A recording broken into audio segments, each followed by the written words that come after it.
My mother-in-law wore white, so I made her the reception clown. I was standing at the front of the reception, smiling for pictures, when I heard the laughter start to ripple through the room. Not polite wedding laughter. Not someone told a sweet speech kind of laughter.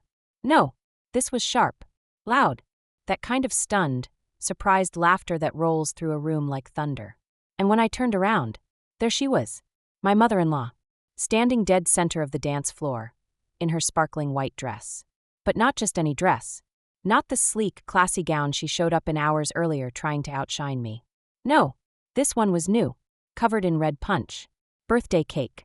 A giant yellow balloon hat sitting lopsided on her head, courtesy of the kids' party entertainer I hired last minute. It was perfect, unexpected, and absolutely unforgettable. She had spent all day trying to be the center of attention, stealing looks, fishing for compliments, circling the room like it was her wedding, not mine. But me, I stayed calm, quiet, smiling like the brand new wife I was, because I knew what was coming. I knew exactly how to handle women like her. Not with yelling, not with fighting, but with strategy. And by the time I was done, she didn't steal the spotlight. I gave it to her, in the worst possible way.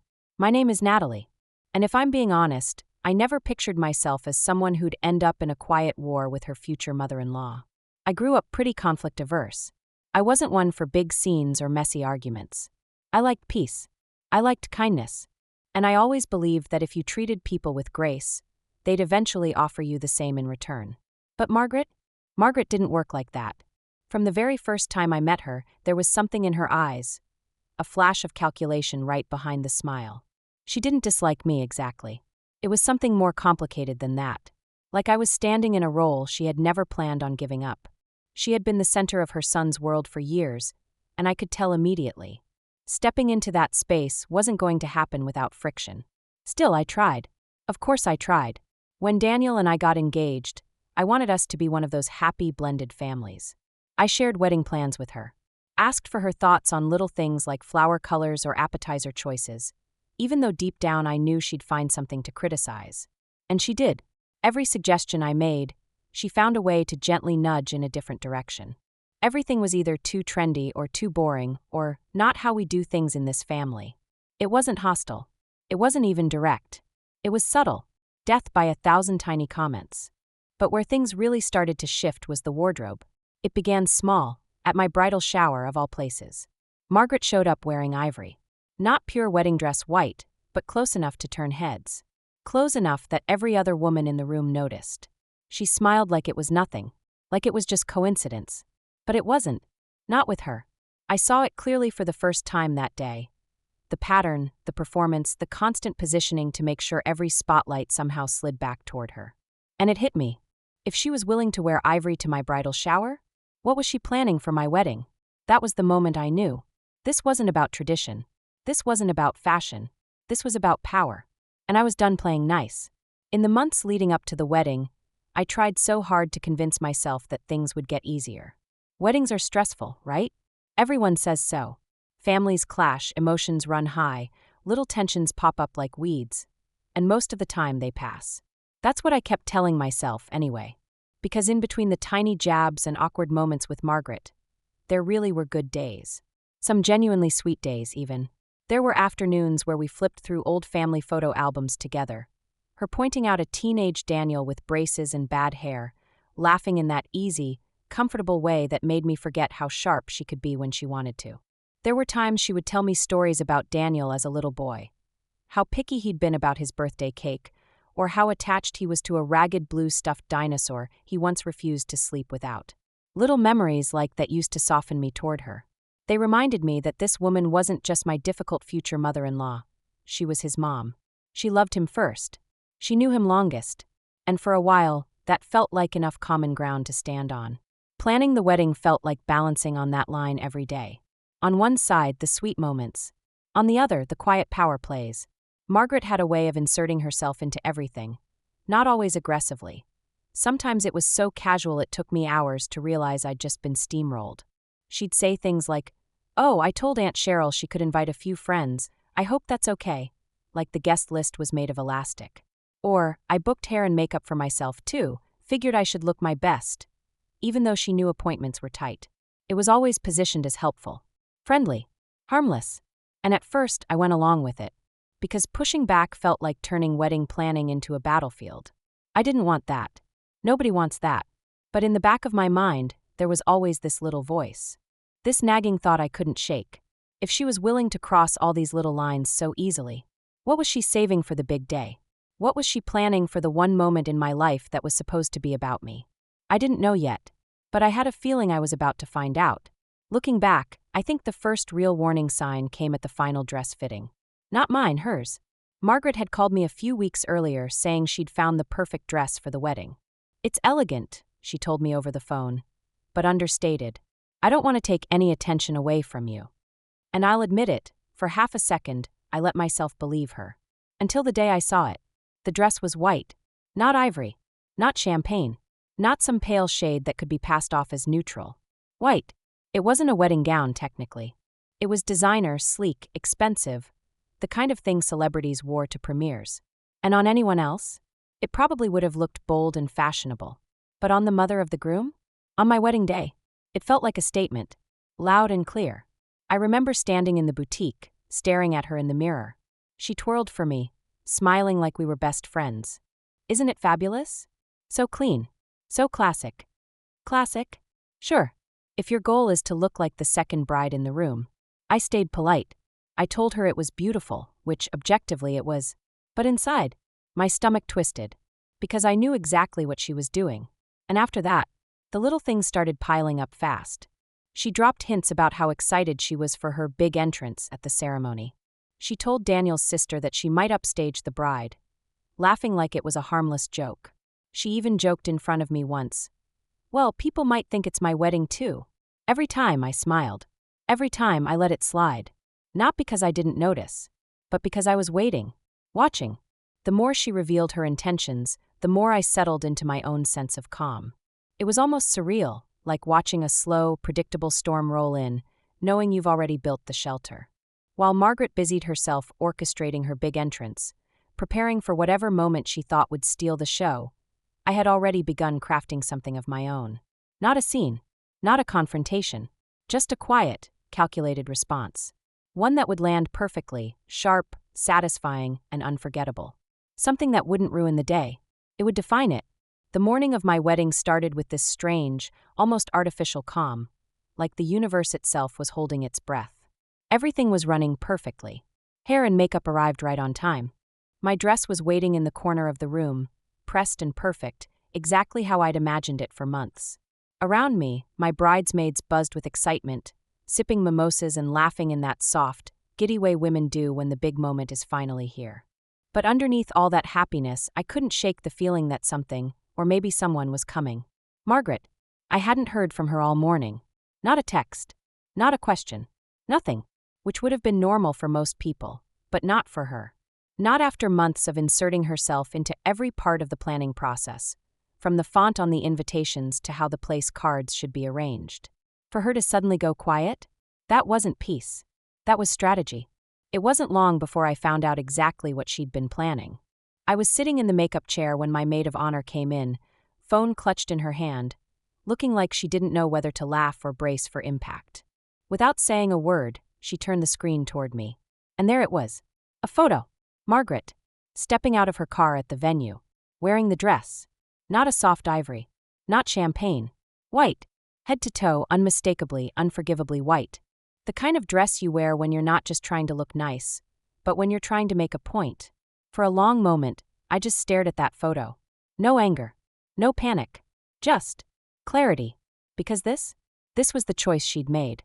And I realized, sitting there as the final touches of my makeup were being applied, that Margaret had been playing this little game of hers for months. But the difference between us?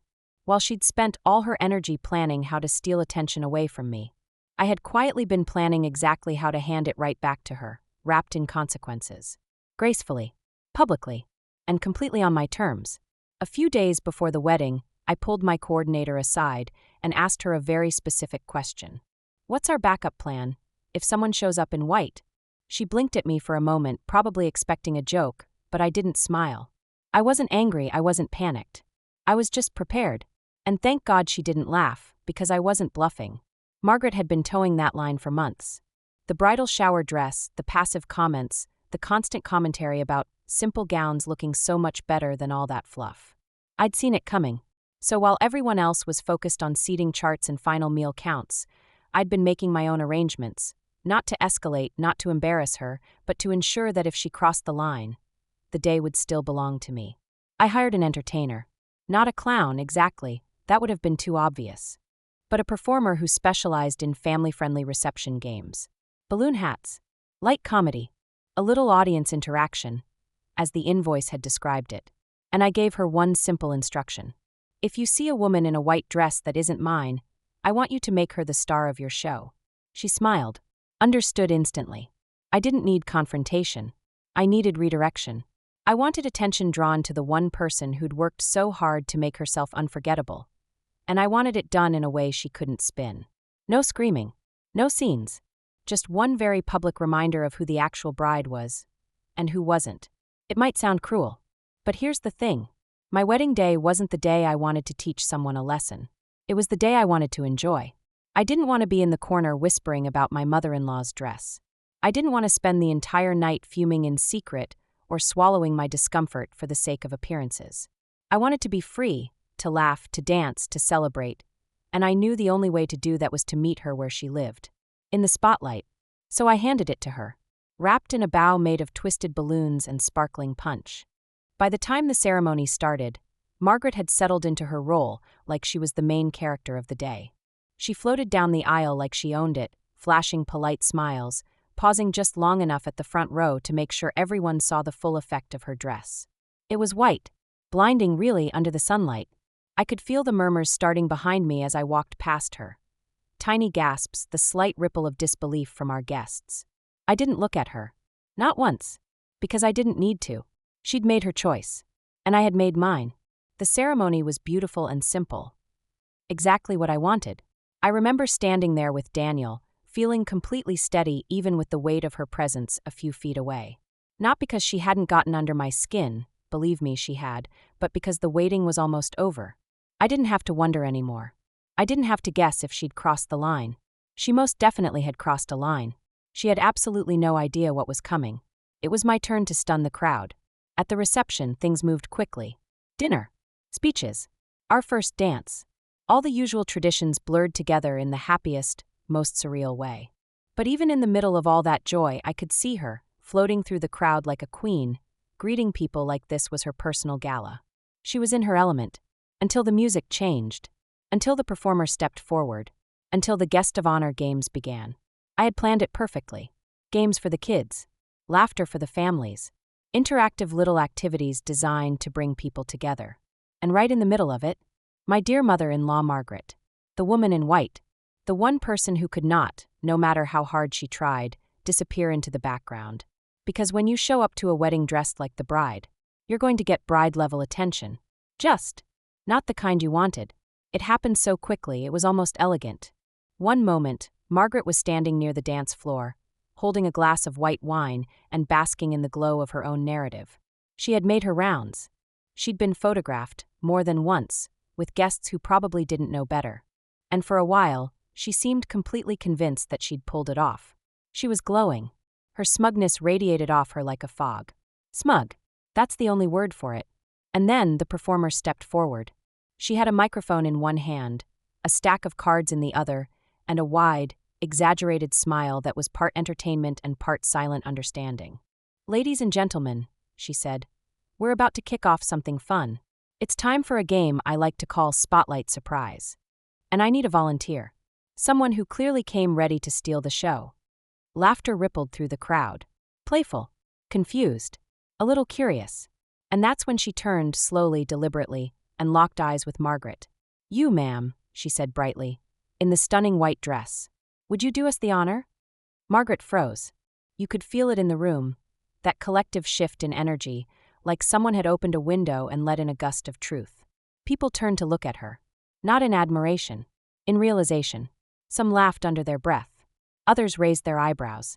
But one by one, every guest who had politely ignored her earlier was suddenly watching. To her credit, Margaret tried to keep her composure. She offered a stiff smile, a dismissive shake of the head. But the performer was already beside her, gently guiding her toward the center of the floor. A balloon crown was placed on her head. A glittery sash, handed to the kids beforehand, made its way around her shoulders. And when the kids were invited to toss confetti on our very special guest, the room erupted. Not in chaos, not in anger, but in laughter. She stood there, still trying to look poised, lips tight around a forced smile, while I watched from across the room, hand in Daniel's, feeling nothing but relief. Because this wasn't cruelty. This was clarity. This was consequence. For the first time since she entered my life, Margaret finally had everyone's full attention. Exactly the way she wanted. Just not for the reason she planned. The beauty of the whole thing was how gentle it looked from the outside. There were no harsh words. No public screaming. No dramatic confrontation. Just a room full of people slowly realizing exactly what kind of person Margaret was, and what kind of person I had chosen to be in response. It didn't need to be loud to be effective. Honestly, it was better because it wasn't. Margaret stood on that dance floor longer than anyone probably expected her to. Long enough for every camera phone in the room to click. Long enough for the kids to lose interest and wander back to their parents. Long enough for the moment she had worked so hard to create for herself, to turn completely inside out. I stayed seated next to my new hubby. Daniel squeezed my hand under the table, giving me that small, knowing smile that said without words, "You handled that perfectly." Because he knew. He had seen the little things, all the months of casual jabs, subtle digs, the never-ending push for control dressed up as helpful suggestions. He knew what this moment meant. When Margaret finally made her way back to her seat, the balloon crown perched awkwardly on her head, she tried her best to laugh it off. That was the thing about her. She always could perform under pressure. But her eyes? Her eyes found me across the room. And for the first time since I had known her, there was nothing playful in them. Just understanding. She knew. She knew this wasn't a coincidence. She knew she'd been outmaneuvered. And she knew I hadn't raised my voice once to do it. That's the thing about women like Margaret. They spend so much time trying to control the narrative, they forget that sometimes the loudest statement you can make is to let them stand in exactly the spotlight they've been chasing. And watch what happens when they finally get it. After the games ended and the music returned to its usual rhythm, the night flowed exactly the way I had hoped. Guests moved on. Laughter picked back up. The dance floor filled. The kids returned to their tables, their balloon swords and silly hats trailing behind them like trophies. And Margaret? Margaret stayed quiet. Not humiliated exactly, that wasn't ever my goal, but subdued. Aware. Aware that for all the effort she had put into positioning herself in the center of things, it had only taken one small, intentional push to make sure the spotlight landed squarely where it belonged. Not on her elegance. Not on her grace. But on her choice. She made herself the center of attention, and wound up looking like the grasping, attention-seeking narcissist she really was. The performer, to her credit, was a master at what she did. Playful, harmless on the surface, but sharp enough to know exactly how far to go. She never mocked Margaret outright. She didn't have to. All it took was treating her like the guest of honor she clearly wanted to be, but in the way that little kids treat the birthday girl at a 5-year-old's party. Extra attention, extra decoration, extra unforgettable. I didn't say a word, didn't gloat, didn't even catch her eye for the rest of the night. I was busy dancing with Daniel, busy hugging friends, busy living in the joy of a wedding that, despite everything, still felt entirely like mine. I didn't win that night because I embarrassed her. I won because I stayed exactly who I was from the very beginning, the calm, classy, and controlled person I have always been. By the end of the night, Margaret had removed the balloon crown, of course, and the glittery sash was nowhere to be seen. But the pictures? Those would last forever. A handful of candid shots floated around in the weeks after the wedding. Nothing cruel, nothing mean-spirited. Just images of a woman in a bright white dress, standing alone on a dance floor covered in confetti while everyone else danced around her. And honestly, it was perfect. Not petty, not explosive.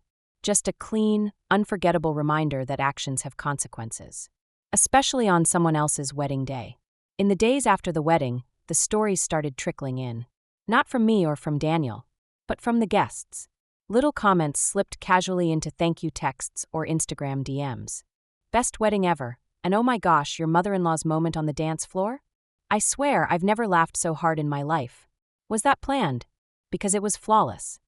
People weren't gossiping. Not really. They were just remembering. Remembering the way Margaret had arrived like royalty and left like the unwilling star of her own comedy special.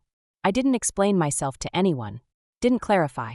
Didn't offer any behind-the-scenes commentary. Because honestly, I didn't need to. The people who knew me, the people who really mattered, had watched it happen in real time. They'd seen every tiny boundary she'd stepped over, every quiet dig, every power play. And they'd also seen me handle it with the kind of grace that didn't require an audience. That was what mattered. Daniel and I left for our honeymoon a few days later, and I remember sitting on a balcony overlooking the ocean, finally letting myself exhale. Not because I'd defeated Margaret, but because I hadn't let her change me. That felt like the real victory. I didn't explode. I didn't make a scene. I didn't hand her the narrative she probably hoped I would, that I was difficult or emotional or dramatic. I stayed steady, and in doing so, I let her write her own ending. Back home, Margaret was quieter. Not cold and angry, just subdued. She never mentioned the performer, never brought up the dress, never once tried to justify what she'd done. But I noticed at every family event after that, she never wore white again. Not even close. Which for her said everything. Because sometimes the best revenge isn't loud or messy or cruel. Sometimes it's not revenge at all. It's just letting people live with the version of themselves they worked so hard to show the world. And knowing, that's more than enough. Sometimes I still wonder if Margaret tells her version of the story. If, in her mind, she was the victim of some elaborate prank. If she rewrote it as one of those, "you won't believe what happened at my son's wedding" tales, full of exaggerated innocence and conveniently forgotten choices. And honestly, she's welcome to it. Because the truth is, I don't need to defend what happened that day. Not to anyone. Not when I know exactly how it played out. Not when every person in that room saw it, felt it, laughed with it.